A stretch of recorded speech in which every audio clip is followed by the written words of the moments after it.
Abortion is Maafa. Stay tuned.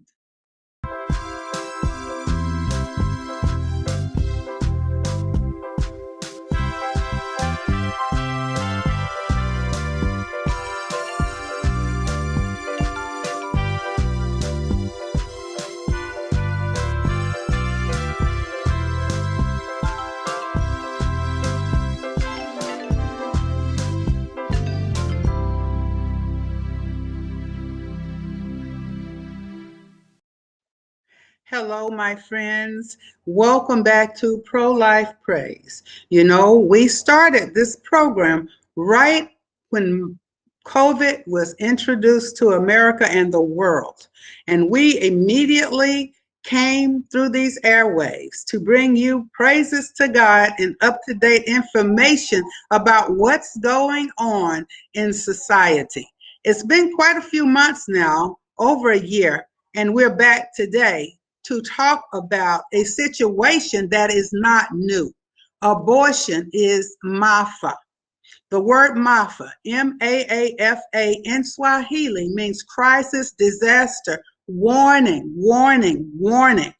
I have an expert with me today to talk about why abortion is Maafa. His name is Mr. Mark Crutcher, researcher, advocate for life, working against the terrible scourge of abortion, but not only that, and he's going to tell you more about that as he talks today. He's a film producer, just a powerful influencer. And we're going to have Mark explain to us why abortion is Maafa and how much more is going on in our world.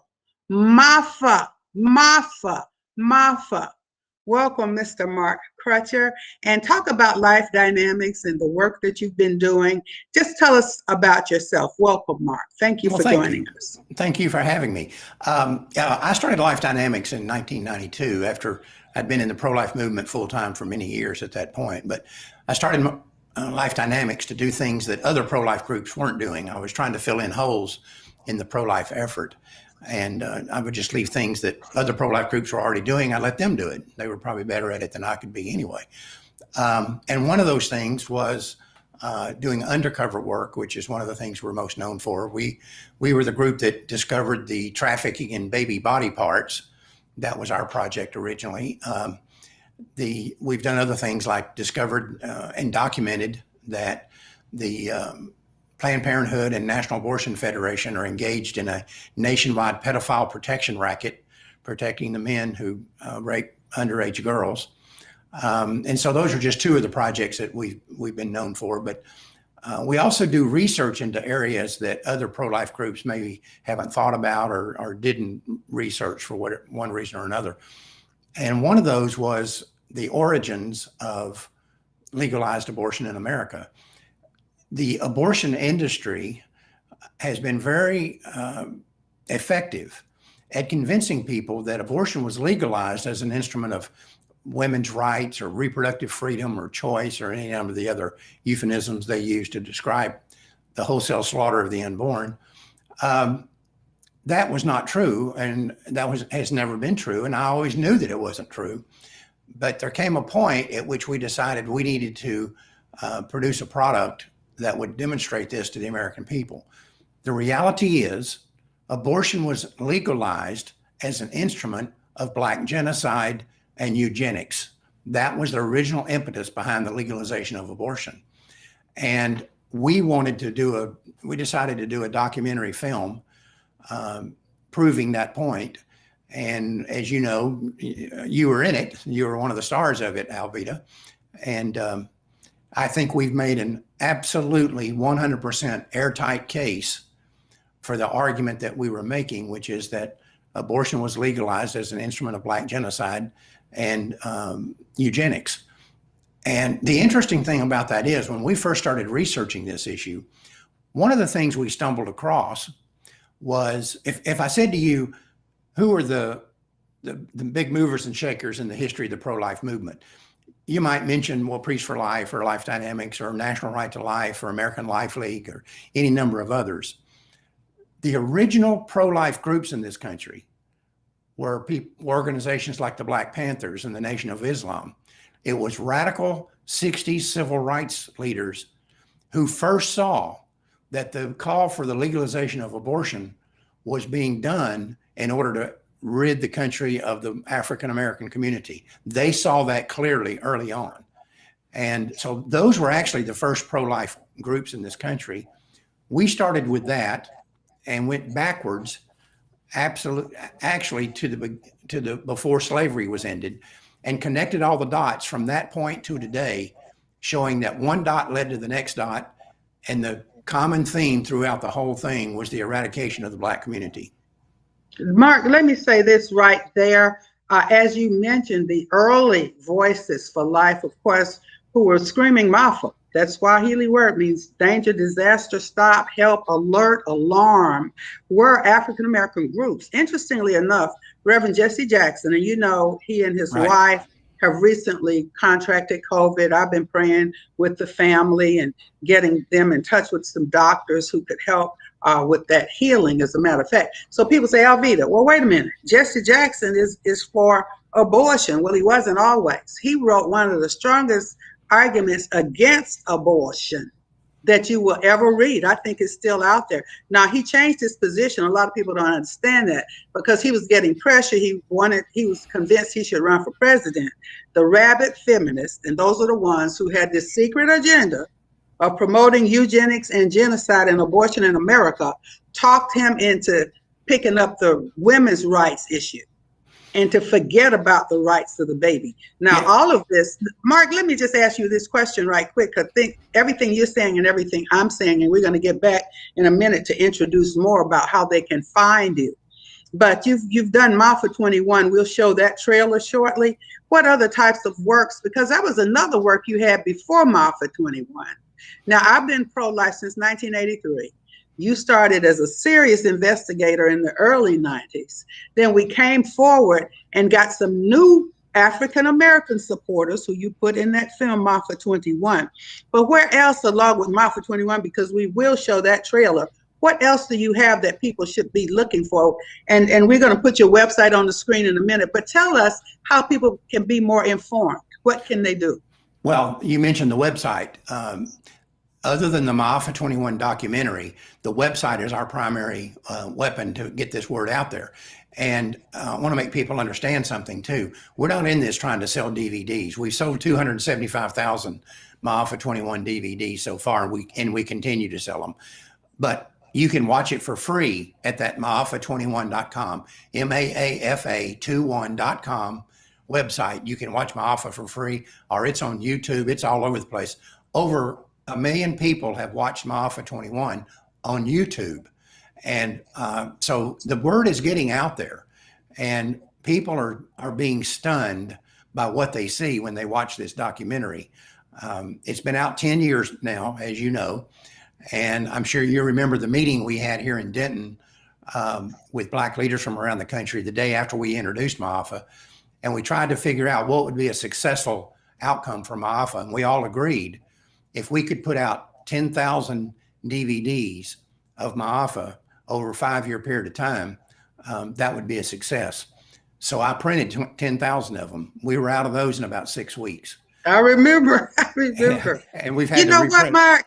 Listen to this, and this is very important too. Today, in this generation, and now they're becoming older, and they have to look for the next generation. So here you are in the 90s, investigating, already pro-life. We were pro-life in the 80s, 83, when I became born again. Then we move forward and we meet people like Lila Rose, David Delilah. And Lila Rose is at Live Action, and David Delilah became a great investigator as well. And they were spurred on by the work that you have done, the work that some of us have done. So what's very important, we know, and you know, if something is not taught for 3 generations, people will forget about it. So this information has to continue to come forward. You've been doing this for a long time. However, it's so critical right now. This is not something from yesterday. This information is needed today. I want to take a quick break though, because I say all the time, and you and I have had this discussion as well, and you know I'm a Christian evangelist and all of that. And so along with the science, I bring God into it, and I'm always praying and God have it your way. And God gave me a new song recently, and it's out now. And I do kind of advertise it every show because I want you to know how important it is to bring God into our conversations. Let's take a little clip of Your Way, Yahweh.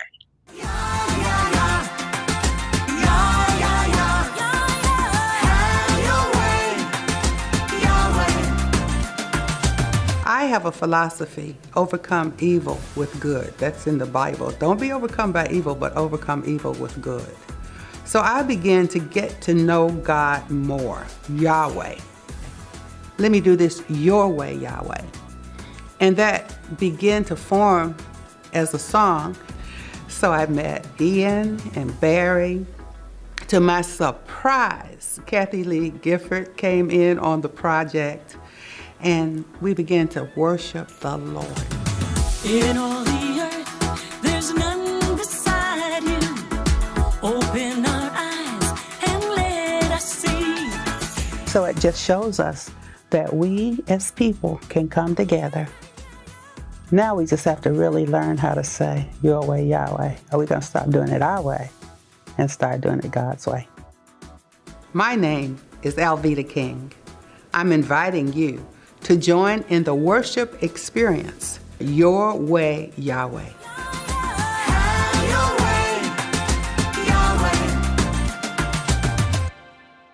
Well, Mark, you know I'm going to always have to take a God break. Thanks for sharing that with me. One thing that's very important, Mark, the pro-life movement has been alive and vibrant. You just talked about some of the forerunners of it and how we've come through each decade with the pro-life movement. The pro-life movement is just as relevant today as ever. Can you bring us up to date a little bit about the pro-life movement today, Mark? Yeah, actually it's more relevant. And one of the things that's hidden, especially by the American media, they don't like to talk about this, but we are winning. The pro-life side is winning this battle. I want to just give you a couple of quick things to think about on this. In 1992, when I started Life Dynamics, like I said, I'd already been involved from full time for many years at that point. Mm-hmm. But in 92, when I started Life Dynamics, there were 2,126 freestanding abortion clinics in America. Today, there are about 500 or slightly less than 500. Mm-hmm. 3/4 of the abortion clinics in this country have closed permanently since 1992. In addition to that, in 1992, the abortion rate was about 1.7 million abortions per year. Today, it's under 750,000. So during the time that all these abortion clinics have closed, there's been a corresponding reduction in the number of abortions. And if you want to see the impact of that, I want you to think about this. At 1.7 million abortions in 1992, that was 5,000 a day. At 700,000, around that number to what we're having today, that's about 2,000 a day. That means that 3,000 fewer babies are being butchered today per day than were being butchered per day in 1992. We have made tremendous progress. We haven't made the progress we want to make. Right. We won't be happy. You and I will not be happy with this until the last baby has been killed. And so we are going to have to continue the fight, but it's important for our people to understand that they should not be discouraged. And it's real easy right now when you see what's going on with the Biden administration. But we've been through this before. We went through it with Obama. We went through it with Clinton. And I'll make the point that during the Clinton years, I mean, at that time, nobody had ever been as pro-abortion as Bill Clinton and Janet Reno and that crowd that he put in place.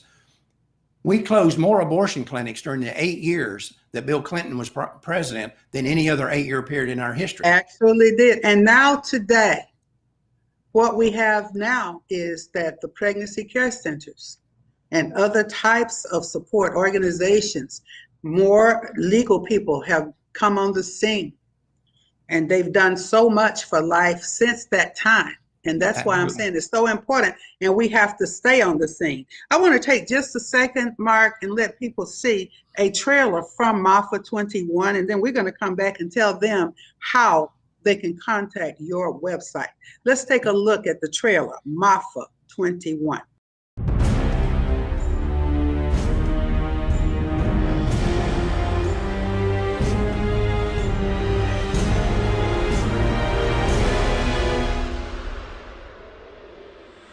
Society can prevent those who are manifestly unfit from continuing their kind. 3 generations of imbeciles are enough. I do not join in the belief that the African is our equal in brain or in heart. We are paying for and even submitting to the dictates of an ever-increasing, unceasingly spawning class of human beings who never should have been born at all. The laws of nature require the obliteration of the unfit. The best way to hate a nigger is to hate him before he is born. American eugenicists were routinely praising Hitler and holding up the Nazi eugenics program as a model for the United States to copy. Non-white races must be excluded from America. The red and black races, if left to themselves, revert to a savage or semi-savage state in a short time. The only way possible of decreasing Negro population is by means of controlling fertility. Birth control facilities could be extended relatively more to Negroes than to whites, since Negroes are more concentrated in the lower income and education classes. We hope that the restraint of population growth can come about through voluntary means. But if it does not, involuntary methods will be used. There should be national sterilization for certain dysgenic types of our population who are being encouraged to breed and would die out were the government not feeding them. If this movement continues, we soon may be accused of fighting poverty by eliminating the poor and overcoming hunger by removing the hungry. For all their failures, what the eugenics movement had accomplished was to lay the foundation for the next phase of their plan. And this is where they would find the success that they had been chasing for over 100 years.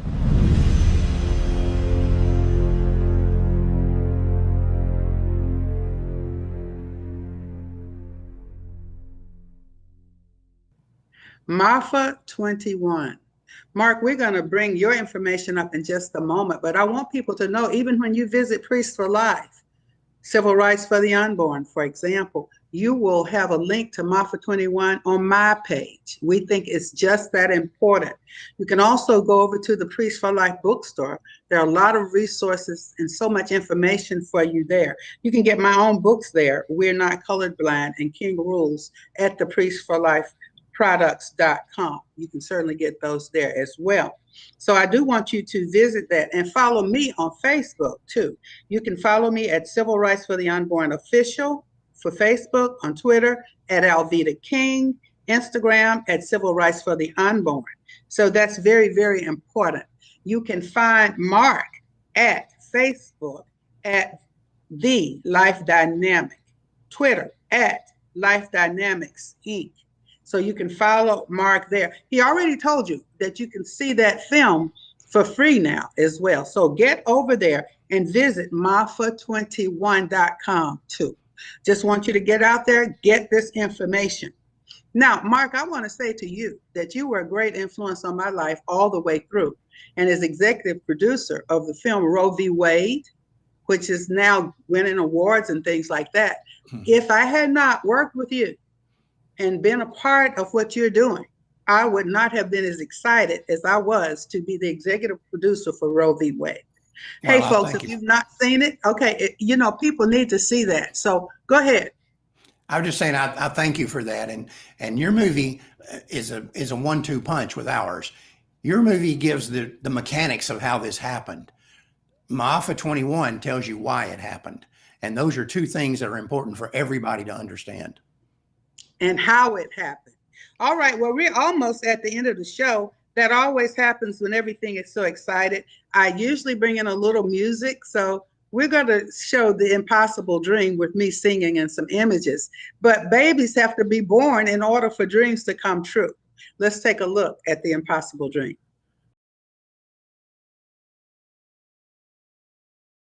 Anyone here arguments in Roe against Wade. You may proceed. If you really want to know how abortion became legal in our country, I will tell you the true story. Dr. Mildred Jefferson, would you like to head up a Right to Life group that I'm starting? Dr. Bernard Nathanson's clinics are performing 1,000 abortions per week. That's why I'm taking up the fight.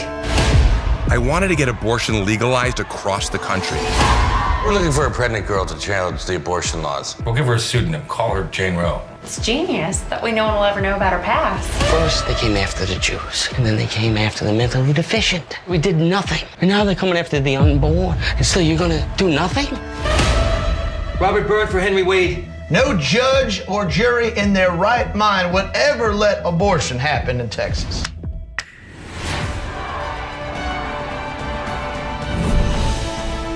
You've been watching too much TV.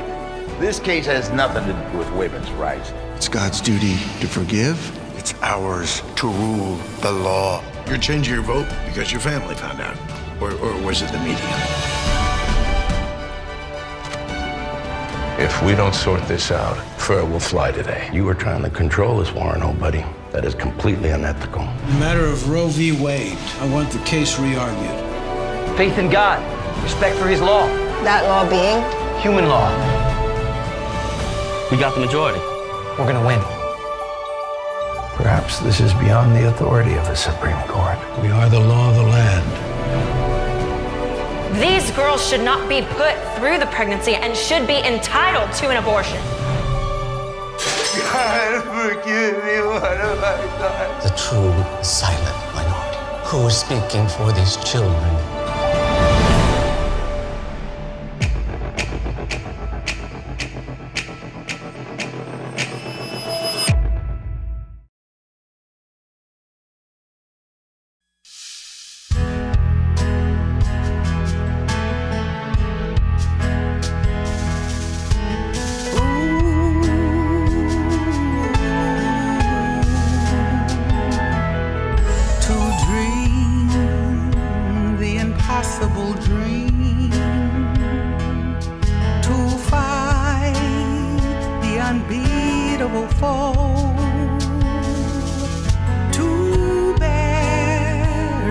unbearable sorrow, to run where the brave dare not go, to right the unrightable wrong, to love pure and chaste from afar, to try when your arms are too weary, to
Mark, I'm so thankful that you're at the forefront of the battlefield. We're occupying. We've already won. You gave some statistics that shows that we're reducing abortion.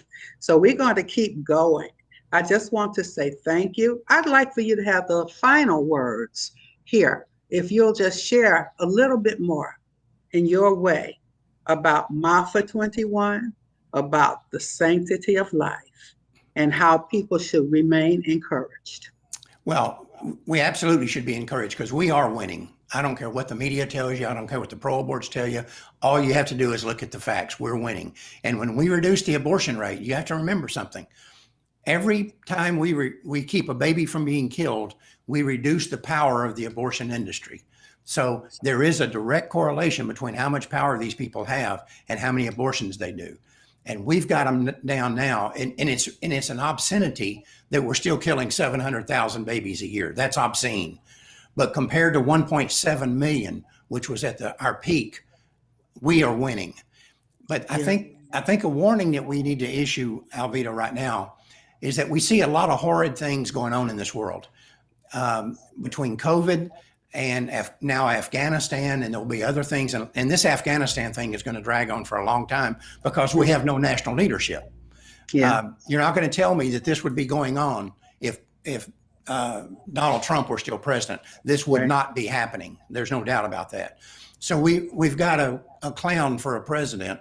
And so this is going to go on for a while. But the important thing for the average pro-lifer to understand is this doesn't change the responsibility that we have to fight for the unborn. We made a commitment to God to fight for the unborn child, for the right to life of the unborn child. And that doesn't change no matter what else happens. He didn't say, I'm going to make this easy for you. He just said, if you will fight, the gates of hell will not prevail against you. And we're seeing that played out every day. We're winning this battle, and we should not become distracted by these other issues that are being thrown in front of us. Thank you, Mark. God bless you. Folks, you heard it from one of the greatest and the best. So we just thank you for joining us. Visit these websites and stay in the fight. Thank you, Mark. Thank you. See you next time.